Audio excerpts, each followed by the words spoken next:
We've discovered that Amelia Earhart survived her final flight and landed safely in the Marshall Islands.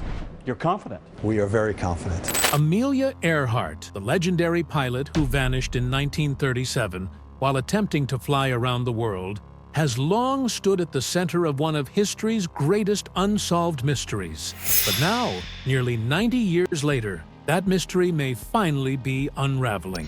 She was a pioneering pilot, the first person to fly solo from Hawaii to the mainland U.S., and also the subject of one of the world's greatest mysteries. Reports claim her missing aircraft has been discovered, and the location where it surfaced is nothing short of astonishing. How did the plane end up there? Why did it take decades to uncover? And what does this discovery mean for the story we've believed for generations? And now this photograph, unearthed by history investigators from the National Archives, appears to show Earhart and Fred Noonan, her navigator, on the dock in the Marshall Islands. Join us as we explore where the aircraft was found, how researchers located it, and what this remarkable breakthrough could finally reveal about Amelia Earhart's disappearance. A breakthrough after decades of searching. For nearly 88 years, the disappearance of Amelia Earhart has remained one of aviation's most enduring mysteries. But in early 2024, a major development reignited global attention. A marine exploration company called Deep Sea Vision, based in South Carolina, announced that it may have located her long-lost aircraft. Using advanced sonar technology, the team captured an image deep in the Pacific Ocean that closely resembles Earhart's Lockheed 10E Electra. The object was detected roughly 100 miles west of Howland Island, the remote stop where Earhart and her navigator, Fred Noonan, were expected to land and refuel before vanishing in 1937. The discovery was made with a deep-sea drone known as the Hugin 6000, a highly sophisticated underwater vehicle capable of diving to depths of nearly 6,000 meters. Over several months, the drone scanned more than 5,200 square miles of ocean floor before identifying what appears to be an aircraft resting about 16,000 feet below the surface. The expedition was led by Tony Romeo, a pilot and former U.S. Air Force intelligence officer. Demonstrating extraordinary commitment, Romeo reportedly financed the $11 million search by selling his commercial real estate holdings. He was joined by a 16-person team of experts, including his two brothers, who are also pilots. Romeo described the mission as potentially the most exciting undertaking of his life. While the sonar image offers a compelling lead, experts urge caution. Underwater archaeologist Andrew Pietruska noted that without a direct visual inspection, it's impossible to say with certainty what the object is. To resolve that uncertainty, the team plans to return to the site with remotely operated vehicles equipped with cameras to capture clear visual evidence. If confirmed to be Earhart's aircraft, the find could provide unprecedented insight into the final moments of her ill-fated journey. Specialists suggest that the cold, low oxygen conditions at such extreme depths may have preserved parts of the plane, possibly including navigation instruments or personal belongings. Studying these remains could help determine whether Earhart and Noonan attempted an emergency landing or were forced to ditch into the ocean. Although confirmation is still pending, the potential discovery represents a major milestone in one of history's greatest aviation mysteries. It has reignited worldwide fascination with Earhart's story and highlights the remarkable advances in deep-sea exploration technology. As the world awaits further investigation, this breakthrough brings us closer than ever to understanding the fate of a pioneering aviator whose legacy continues to inspire. But why is this location so shocking? Let's take a closer look. Why this location is so shocking. I hope to accomplish something really scientifically worthwhile for aviation. For decades, the dominant belief was that Amelia Earhart's Lockheed 10E Electra crashed and sank near Howland Island, the planned refueling stop on her 1937 around-the-world flight. That assumption shaped nearly every theory about her disappearance. However, the recent sonar image captured by deep-sea vision, placing a plane-like object roughly 100 miles west of Howland Island, directly challenges that long-held view. This unexpected location has reignited debate about what truly happened during the final hours of Earhart's journey. It contrasts sharply with the widely accepted crash and sink theory, which held that fuel exhaustion caused the aircraft to go down close to Howland Island. Instead, the new findings suggest a different flight path altogether, forcing experts to reconsider the aircraft's last known movements and the decisions made as conditions became increasingly desperate. If the sonar image is confirmed to be Earhart's plane, it could require a major revision of the historical record. The location may indicate that Earhart and her navigator, Fred Noonan, drifted far off course, possibly due to navigation errors, communication problems, severe weather, or unexpected mechanical issues. The discovery has also renewed interest in alternative theories surrounding Earhart's fate. Some researchers have long proposed that she may have attempted to reach other islands or altered her course in response to changing conditions. This potential find lends new credibility to those ideas, suggesting that the truth behind her disappearance may be far more complex than once believed. To fully grasp the importance of this discovery, however, it's essential to understand the circumstances that led Amelia Earhart to undertake this daring expedition in the first place. The ambitious world flight. Born on July 24, 1897, in Atchison, Kansas, Amelia Mary Earhart displayed a fearless and adventurous spirit from an early age. At a time when strict social expectations limited what girls were encouraged to do, Earhart defied convention, climbing trees, exploring outdoors, and embracing activities considered unusual for women of her era. Her passion for aviation was sparked in 1920, when a flight with pilot Frank Hawks left her determined to become an aviator herself.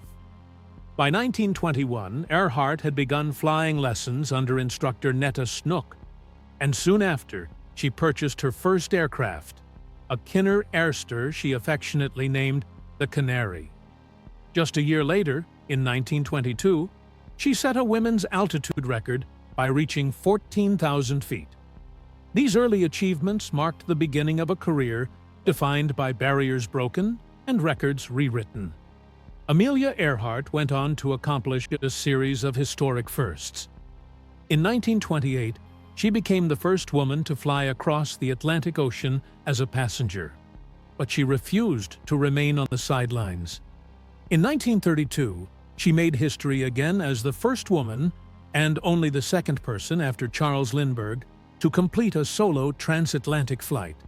Flying a Lockheed Vega 5B from Newfoundland to Ireland, Earhart battled mechanical problems and severe weather, yet landed safely after nearly 15 grueling hours in the air.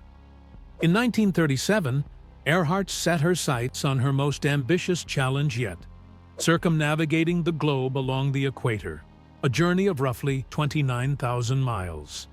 With experienced navigator Fred Noonan at her side, she aimed to become the first woman to accomplish the feat.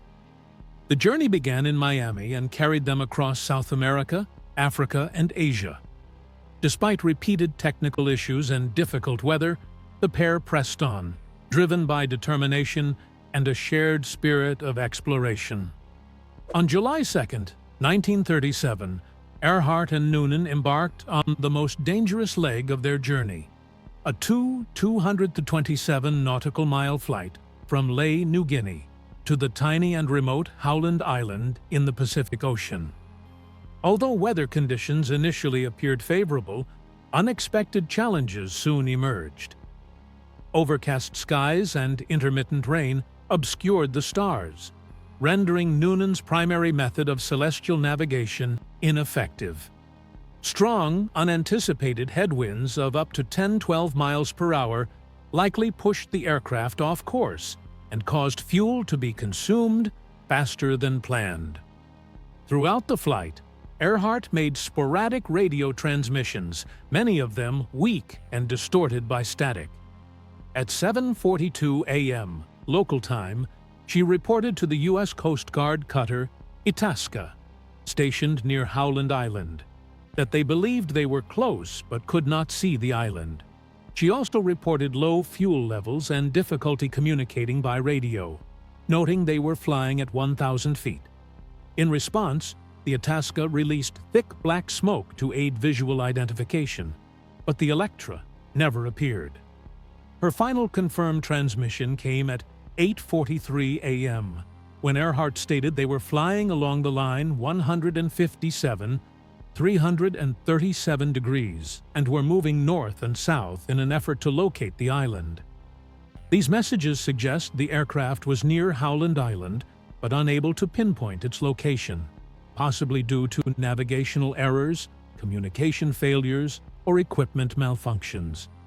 What makes this even more unsettling are the warning signs that surfaced in the days leading up to the flight. Earhart had previously damaged the Lockheed Electra during a failed takeoff in Hawaii, raising concerns about the aircraft's reliability. She also chose to remove the Morse code key from the plane, relying solely on voice communication, despite known limitations in radio transmission over vast ocean distances. Friends and colleagues later recalled that Earhart seemed uneasy. She reportedly gave fellow aviator Jacqueline Cochran a small silk American flag she usually carried on flights, saying it would be better if Cochran kept it. She also confided to a friend that she had a feeling she might not return. Following her disappearance, one of the largest search operations in history was launched, authorized by President Franklin D. Roosevelt.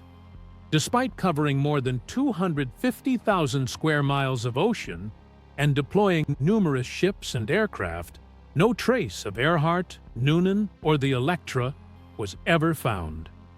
In a final letter to her husband, George Putnam, Earhart summed up her enduring philosophy. She wrote that she understood the risks, but believed women must attempt what men had tried before, and that even failure should serve as a challenge to others. In the decades since, countless theories have emerged, ranging from the plausible to the extraordinary, yet none have provided definitive answers. Now, let's examine the leading theories that have attempted to explain her fate. Accounts of her disappearance. Among the many theories surrounding Amelia Earhart's disappearance, one of the most widely discussed is the claim that she and her navigator, Fred Noonan, were captured by the Japanese. Supporters of this theory argue that after failing to locate Howland Island, the pair may have landed in the Marshall Islands, which were under Japanese control in 1937. According to this account, Japanese authorities, suspecting espionage, detained Earhart and Noonan. Some versions of the story go further, suggesting they were transported to Saipan, where they later died in captivity. This theory gained renewed attention after a photograph surfaced in the U.S. National Archives, allegedly showing Earhart and Noonan standing on a dock in the Marshall Islands. While the image sparked intense debate, its authenticity and even its date have been heavily questioned. Advocates of the Japanese capture theory often point to oral histories from residents of the Marshall Islands and Saipan, where stories have been passed down about a foreign man and woman being taken into custody by Japanese forces in the late 1930s. However, despite their intrigue, these accounts lack solid documentary evidence. Adding to the theory's cultural footprint, the Marshall Islands issued commemorative stamps in 1987 depicting Earhart's aircraft and her alleged capture, reflecting how deeply the story has resonated in the region. Still, most historians and aviation experts remain skeptical. Critics emphasize that the theory relies largely on anecdotal testimony and circumstantial artifacts. They also note the serious logistical challenges, particularly fuel limitations, that would have made it unlikely for Earhart's aircraft to reach the Marshall Islands. Analyses of her final radio transmissions indicate she was near Howland Island, making such a diversion improbable in Otu. Despite these doubts, the Japanese capture theory continues to endure, driven by unanswered questions, cultural narratives, and a powerful human desire for closure. Its persistence underscores the difficulty of historical investigation when definitive proof is absent and multiple interpretations coexist. Another controversial claim suggests that Amelia Earhart survived and secretly returned to the United States under the assumed identity of Irene Bolam, a New Jersey banker.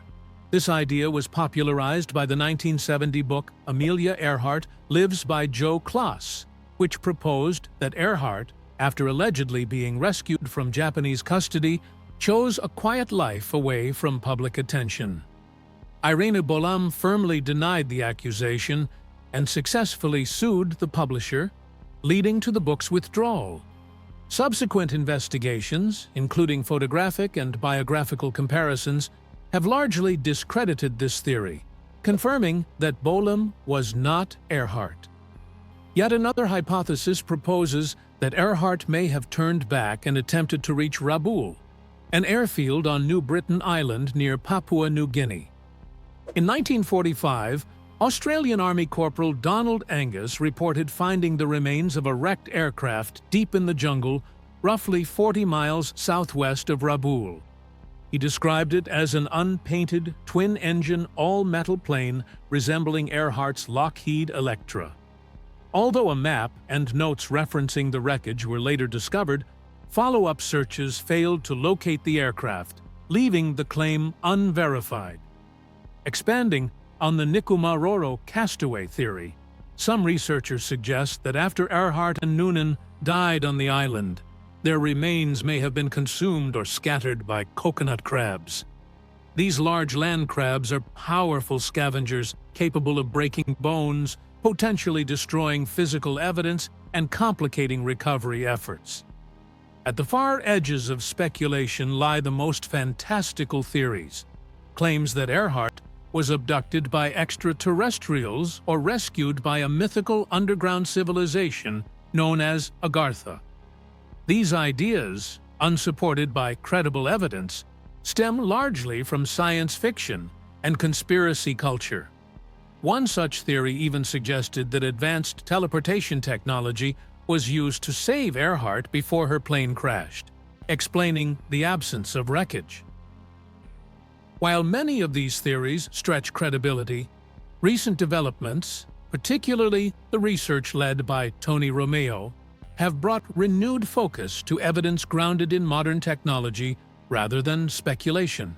And what those findings reveal may surprise you. Romeo's expedition. In 2023, Tony Romeo, a private pilot and former U.S. Air Force intelligence officer, set out to tackle one of aviation's most enduring mysteries, the disappearance of Amelia Earhart. Motivated by a lifelong fascination with Earhart's story and a desire for adventure beyond his career in commercial real estate, Romeo sold off his business interests to personally finance the ambitious search. He assembled a 16-person team and secured the use of the Hugin 6000, a cutting-edge autonomous underwater vehicle capable of diving to depths of nearly 6,000 meters.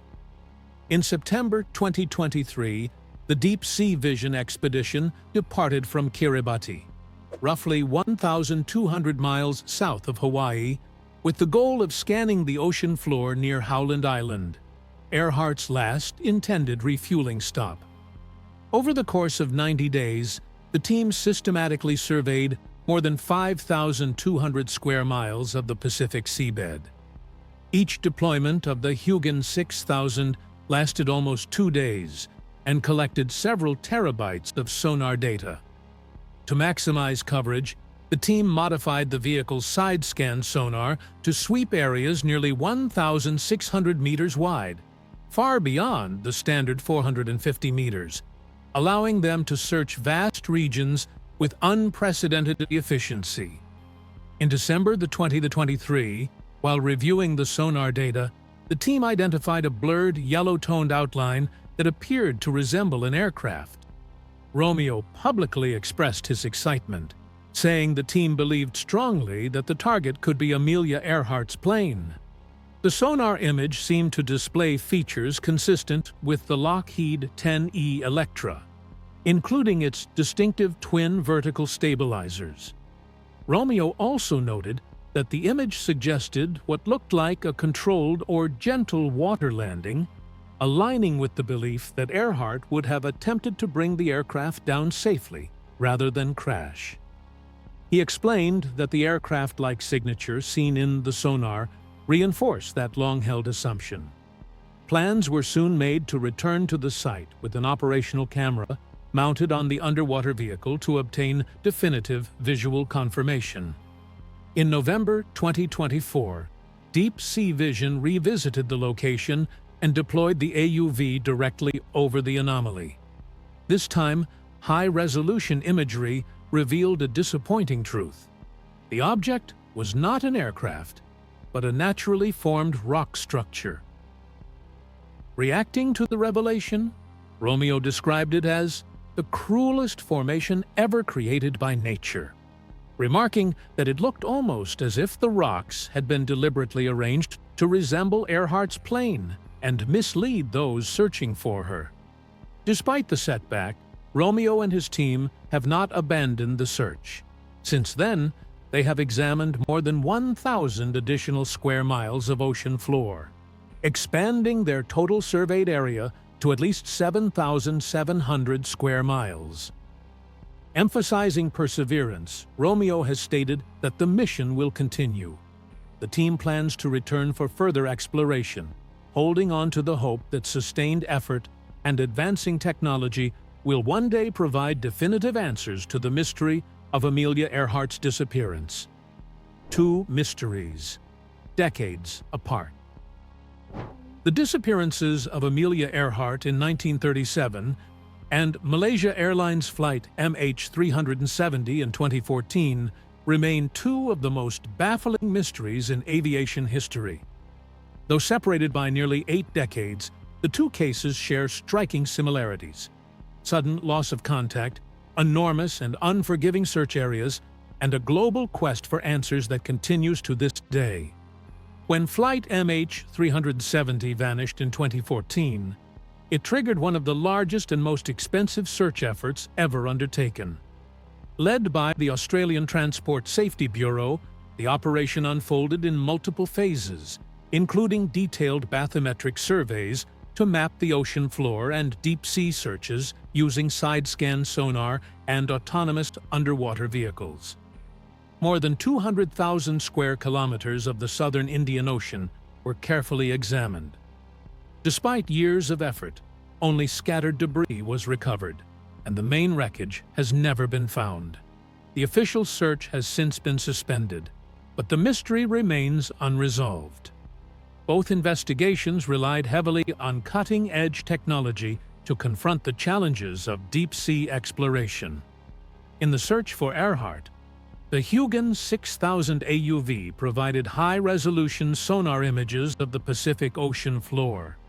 For MH370, advanced multi-beam sonar systems were used to create precise seabed maps, guiding AUVs and towed sonar equipment. While these technologies have dramatically expanded our understanding of the ocean's depths, they have not yet delivered definitive answers. The sheer scale and depth of the search zones posed major obstacles in both cases. Earhart's disappearance was complicated by the vastness of the Pacific and the limited navigational and communication data available from the 1930s. In contrast, the MH370 search was hindered by the remoteness and harsh conditions of the southern Indian Ocean. In both situations, the passage of time, deterioration of potential evidence, and the limits of current technology have made discovery extraordinarily difficult. Beyond the technical challenges, these mysteries have had a profound emotional impact on the public and, most importantly, on the families of those who vanished. They serve as powerful reminders of how, even in an age of advanced technology, the skies and oceans can still keep their secrets. What do you think about these cases? Could there be an explanation still waiting to be uncovered? Share your thoughts in the comments. If you enjoyed this video, don't forget to like, share, and subscribe, and click the next video on your screen to continue watching.